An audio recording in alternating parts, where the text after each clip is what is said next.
Hi friends, welcome to Shriveera education channel. ಇವತ್ತು ನಾವು ಕರ್ನಾಟಕ ಜಿಲ್ಲೆಯಲ್ಲಿ ಕಂಡುಬರುವಂಥ ಕೆಲವೊಂದು ನಗರಗಳ ಅನ್ವರ್ಥ ನಾಮಗಳನ್ನು ಅಭ್ಯಾಸ ಮಾಡೋಣ. ಅದಕ್ಕಿಂತ ಮುಂಚೆ ಯಾರೆಲ್ಲ ಈ ವಿಡಿಯೋನ ಫಸ್ಟ್ ಟೈಮ್ ವಾಚ್ ಮಾಡ್ತಾ ಇದ್ದೀರಾ, ಈ ವಿಡಿಯೋ ನಿಮಗೆ ಇಷ್ಟ ಅನಿಸಿದರೆ ಲೈಕ್ ಮಾಡಿ, ಶೇರ್ ಮಾಡಿ, ಕಮೆಂಟ್ ಮಾಡಿ ಆ್ಯಂಡ್ ಸಬ್ಸ್ಕ್ರೈಬ್ ಮಾಡಿ.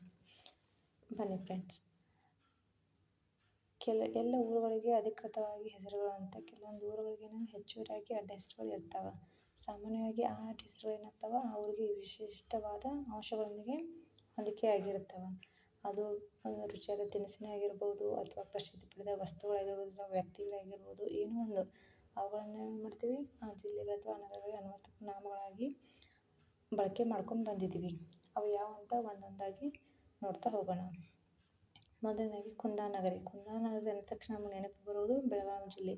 ಬೆಳಗಾವಿ ಜಿಲ್ಲೆಯನ್ನು ಇನ್ನೊಂದು ಹೇಳ್ತೀವಿ ನಾವು, ಅತಿ ಹೆಚ್ಚಾಗಿ ಕಬ್ಬು ಬೆಳೆಯುವ ಜಿಲ್ಲೆ ಅಂತಲೇ ಹೇಳ್ಬೋದು.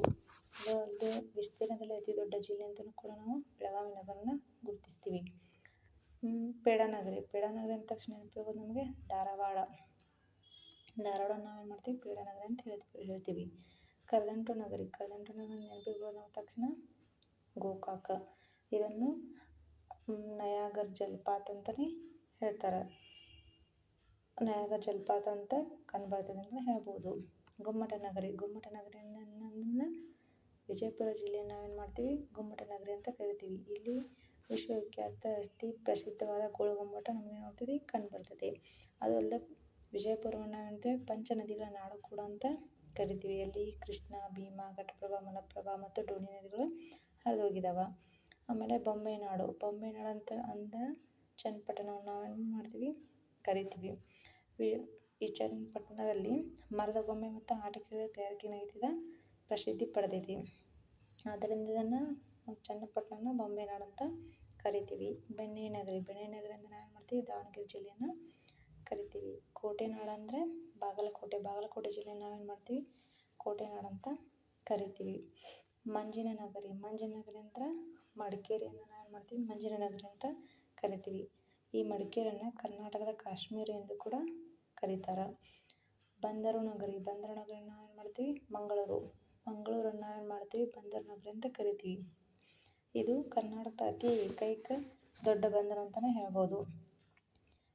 ಅದು ಅಲ್ಲದೆ ಇದೊಂದು ಮಂಗಳೂರಿನ ಪಣಂಬೂರಿನಲ್ಲಿರುವ ಕಂಡುಬರುವ ಒಂದು ಆಳವಾದ ನೀರಿನ ಬಂದರು ಅಂತಲೇ ಹೇಳ್ಬೋದು. ಭಾರತದಲ್ಲಿ 7ನೇ ದೊಡ್ಡ ಬಂದರು ಅಂದರೆ ಮಂಗಳೂರನ್ನು ನಾವೇನು ಮಾಡ್ತೀವಿ, ಗುರುತ ಮಾಡ್ತೀವಿ. ಕೃಷ್ಣನಗರಿ. ಕೃಷ್ಣನಗರಿ ಅಂದರೆ ನಾವೇನು ಮಾಡ್ತೀವಿ, ಉಡುಪಿಯನ್ನು ಕರಿತೀವಿ. ಇಲ್ಲಿ ಕೃಷ್ಣನ ದೇವಸ್ಥಾನ ಕಂಡುಬರೋದನ್ನು ನಾವೇನು ಮಾಡ್ತೀವಿ, ಕೃಷ್ಣನಗರಿ ಅಂತಲೇ ಗುರುತ ಮಾಡ್ತೀವಿ. ಏಲಕ್ಕಿ ನಗರಿ. ಏಲಕ್ಕಿ ನಗರಿ ಅಂತಂದು ಹಾವೇರಿ ಜಿಲ್ಲೆಯನ್ನು ನಾವೇನು ಮಾಡ್ತೀವಿ, ಗುರುತಿಸ್ತೀವಿ. ಇಲ್ಲಿ ಏಲಕ್ಕಿನ ಅತಿ ಹೆಚ್ಚಾಗಿ ಬೆಳೀತಾರೆ. ಅದು ಅಲ್ಲದೆ ಇಲ್ಲಿ ಏಲಕ್ಕಿ ಮಾಲೆಯನ್ನು ತಯಾರು ಮಾಡುವಂಥ ವಿಶೇಷ ಕಲೆ ಇಲ್ಲಿ ಜನರಿಗೆ ಅಂತ ಇಲ್ಲಿ ಜಿಲ್ಲೆಯ ಜನರಿಗೆ ಗೊತ್ತಿರೋದ್ರಿಂದ ಇದನ್ನು ಏಲಕ್ಕಿ ನಗರಿ ಅಂತ ನಾವೇನು ಮಾಡ್ತೀವಿ, ಗುರುತಿಸ್ತೀವಿ. ದುರ್ಗದ ನಾಡು. ದುರ್ಗದ ನಾಡು ಅಂದರೆ ಚಿತ್ರದುರ್ಗ. ಚಿತ್ರದುರ್ಗ ಅಂತ ನಮಗೆ ನೆನಪಿಗೆ ಬರುವುದು ಒನಕೆ ಓಬವ್ವ. ದುರ್ಗದ ನಾಡನ್ನು ನಾವು ಚಿತ್ರದುರ್ಗದ ನಾವು ದುರ್ಗದ ನಾಡು ಅಂತ ಗುರುತಿಸ್ತೀವಿ. ಮುದ್ರಣ ನಗರಿ. ಮುದ್ರಣ ನಗರಿ ಅಂದರೆ ಗದಗ. ಈ ಗದಗ ಅತಿ ಹೆಚ್ಚು ಪುಸ್ತಕ ಮುದ್ರಣಗೊಂಡಿರುವಂಥ ಜಿಲ್ಲೆಯಾಗಿದೆ. ಆದ್ದರಿಂದ ಇದನ್ನು ಮುದ್ರಣ ನಗರಿ ಅಂತ ಕರಿತೀವಿ. ಗಣಿನಾಡು. ಗಣಿನಾಡು ಅಂದರೆ ಬಳ್ಳಾರಿ. ಬಳ್ಳಾರಿಯನ್ನು ನಾವು ಗಣಿಧನಿಗಳ ನಾಡು ಅಂತಲೇ ಹೇಳ್ತೀವಿ. ಉದ್ಯಾನ ನಗರಿ. ಬೆಂಗಳೂರನ್ನು ನಾವೇನು ಮಾಡ್ತೀವಿ, ಉದ್ಯಾನ ನಗರಿ ಅಂತ ಕರಿತೀವಿ. ಇಲ್ಲಿ ಬೆಂಗಳೂರನ್ನು ಉದ್ಯಾನ ನಗರಿ, ಸಿಲಿಕಾನ್ ಸಿಟಿ, ಎಲೆಕ್ಟ್ರಾನಿಕ್ ಸಿಟಿ, ಹೀಗೆ ಅನೇಕ ಹೆಸರುಗಳನ್ನು ನಾವೇನು ಬೆಂಗಳೂರನ್ನು ಗುರುತಿಸ್ತೀವಿ. ಕೋಲಾರ. ಚಿನ್ನದ ನಾಡು ಅಂತ ಕೋಲಾರನನ್ನು ಕರಿತೀವಿ.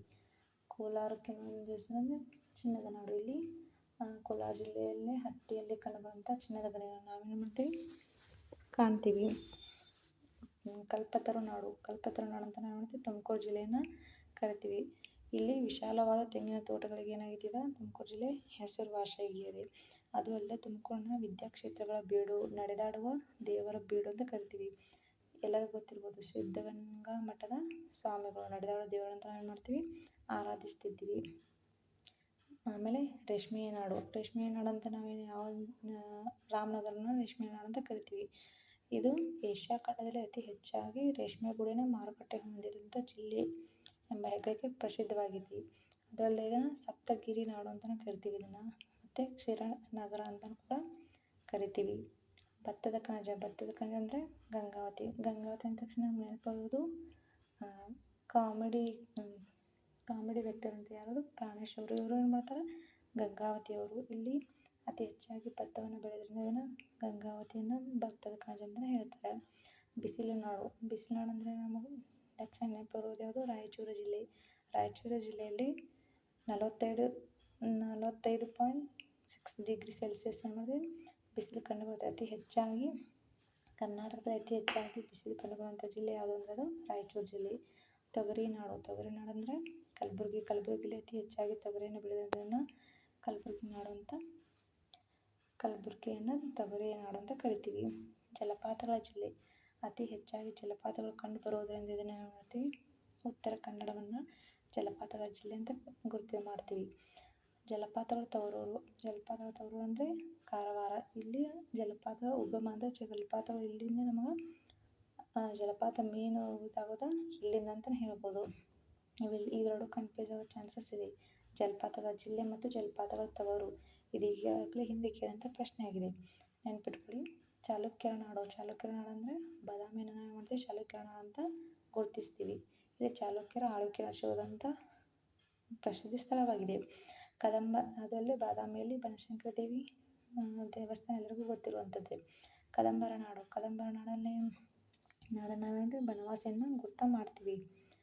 ಕದಂಬರು ಆಳ್ವಿಕೆ ಮಾಡಿದಂಥ ಸ್ಥಳ ಅಂತಲೇ ಹೇಳ್ಬೋದು. ಸಕ್ಕರೆ ಜಿಲ್ಲೆ ಅಂದರೆ ಬೆಳಗಾವಿಯಲ್ಲಿ ಅತಿ ಹೆಚ್ಚಾಗಿ ಏನು ಮಾಡ್ತಾರೆ, ಕಬ್ಬಿನ ಫ್ಯಾಕ್ಟ್ರಿಗಳು ಇದ್ದಾವೆ ಮತ್ತು ಅತಿ ಹೆಚ್ಚಾಗಿ ಕಬ್ಬನ್ನು ಬೆಳೆಯುವಂಥ ಜಿಲ್ಲೆಯಾಗಿದೆ. ಸಕ್ಕರೆ ನಗರ ಅಂದರೆ ಮಂಡ್ಯ ಜಿಲ್ಲೆ. ರಾಜ್ಯದ ಮೊದಲ ಸಕ್ಕರೆ ಕಾರ್ಖಾನೆ ಅಂದರೆ 1933ರಲ್ಲಿ ಏನಾಗೈತಿ, ಆರಂಭ ಆಗೈತಿ. ಅದು ಅಲ್ಲದೆ ಮಂಡ್ಯ ಜನರ ಪ್ರಮುಖ ಬೆಳೆ ಯಾವುದು, ಕಬ್ಬು ಅಂತಲೇ ಹೇಳ್ಬೋದು. ಅತಿ ಹೆಚ್ಚಾಗಿ ಕಬ್ಬು ಬೆಳೆಯೋ ಜಿಲ್ಲೆ ಕೂಡ ಮಂಡ್ಯನೇ. ಇಲ್ಲಿ ಎರಡು ಕನ್ಫ್ಯೂಸ್ ಆಗೋ ಚಾನ್ಸಸ್ ಇದೆ. ಸಕ್ಕರೆ ಜಿಲ್ಲೆ ಅಂದರೆ ಬೆಳಗಾವಿ, ಸಕ್ಕರೆ ನಗರ ಅಂದರೆ ಮಂಡ್ಯ. ಇದು ಕೂಡ ಹಿಂದೆ ಕೇಳಿದಂಥ ಪ್ರಶ್ನೆ ಆಗಿದೆ. ಸೂಫಿ ಸಂತರ ನಾಡು ಅಂದರೆ ಬೀದರಲ್ಲಿ ಕಂಡುಬರುವಂಥವ್ರು ಹೆಚ್ಚಾಗಿ ಸೂಫಿ ಸಂತರು ಇರೋದ್ರಿಂದ ಇದನ್ನು ಸೂಫಿ ಸಂತರ ನಾಡು ಅಂತಲೇ ಹೇಳ್ತೀವಿ. ಗಿರಿಗಳ ನಾಡು ಗಿರಿಗಳ ನಾಡು ಅಂತ ಹೇಳ್ತೀವಿ. ಅದು ಅಲ್ಲದೆ ಯಾದಗಿರಿಯಲ್ಲಿ ಮಲಗಿರುವ ಬುದ್ಧನ ಬೆಟ್ಟವನ್ನು ಕಂಡುಬರುವ ಜಿಲ್ಲೆ ಅಂತಲೇ ಹೇಳ್ಬೋದು. ಅರಮನೆಗಳ ನಗರಿ ಅಂದರೆ ಯಾವುದನ್ನು ಕರಿತೀವಿ ನಾವು, ಮೈಸೂರನ್ನು ನಾವೇನು ಮಾಡ್ತೀವಿ, ಅತಿ ಹೆಚ್ಚಾಗಿ ಅರಮನೆಗಳು ಕಂಡುಬರೋದ್ರಲ್ಲಿ ಮೈಸೂರನ್ನ ಅರಮನೆಗಳ ನಗರಿ ಅಂತಲೇ ಕರಿತೀವಿ. ಅದು ಅಲ್ಲದೆ ಕರ್ನಾಟಕದ ಸಾಂಸ್ಕೃತಿಕ ನಗರಿ ಅಂತಲೂ ಹೇಳ್ತೀವಿ. ಕಾಫಿಯ ನಾಡು ಯಾವುದು, ಚಿಕ್ಕಮಗಳೂರು. ಇಲ್ಲಿ ಕಾಫಿ ಅತಿ ಹೆಚ್ಚಾಗಿ ಕಾಫಿ ಬೆಳೆಯೋದ್ರಿಂದ ನಾವೇನು ಮಾಡ್ತೀವಿ, ಕಾಫಿಯ ನಾಡು ಅಂತ ಹೇಳ್ತೀವಿ.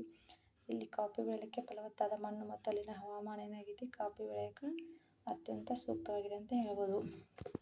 ಆದ್ದರಿಂದ ಕಾಫಿಯ ನಾಡು ಅಂತಲೇ ಹೇಳ್ತೀವಿ. ನೋಡಿದಲ್ಲ ಫ್ರೆಂಡ್ಸ್, ಇವತ್ತು ಕೆಲವೊಂದು ವಿಷಯಗಳನ್ನು ನಾನು ಮಾಡ್ತೀನಿ ನಿಮ್ಮ ಜೊತೆಗೆ. ಯಾವ ಜಿಲ್ಲೆ ಅಥವಾ ಯಾವ ನಗರವನ್ನು ಯಾವುದರಿಂದ ಅಂದರೆ ಪ್ರಸಿದ್ಧಿ ಪಡೆದಿರೋದಿಲ್ಲ, ಅದರಿಂದ ಅದಕ್ಕೆ ಹೆಂಗೆ ವೈಶಿಷ್ಟ್ಯವಾದ ಸ್ಥಾನಮಾನವನ್ನು ಪಡ್ಕೊಂಡಾವ, ಅದರ ಅನ್ವರ್ಥನಾಮಗಳು ಯಾವುವು ಅನ್ನೋದನ್ನು ನಿಮ್ಮ ಜೊತೆ ಚರ್ಚೆ ಮಾಡಿದ್ವಿ. ಈ ವಿಡಿಯೋ ನಿಮಗೆ ಇಷ್ಟ ಅನಿಸಿದರೆ ಲೈಕ್ ಮಾಡಿ, ಶೇರ್ ಮಾಡಿ, ಸಬ್ಸ್ಕ್ರೈಬ್ ಮಾಡಿ, ಕಮೆಂಟ್ ಮಾಡಿ. Thanks for watching.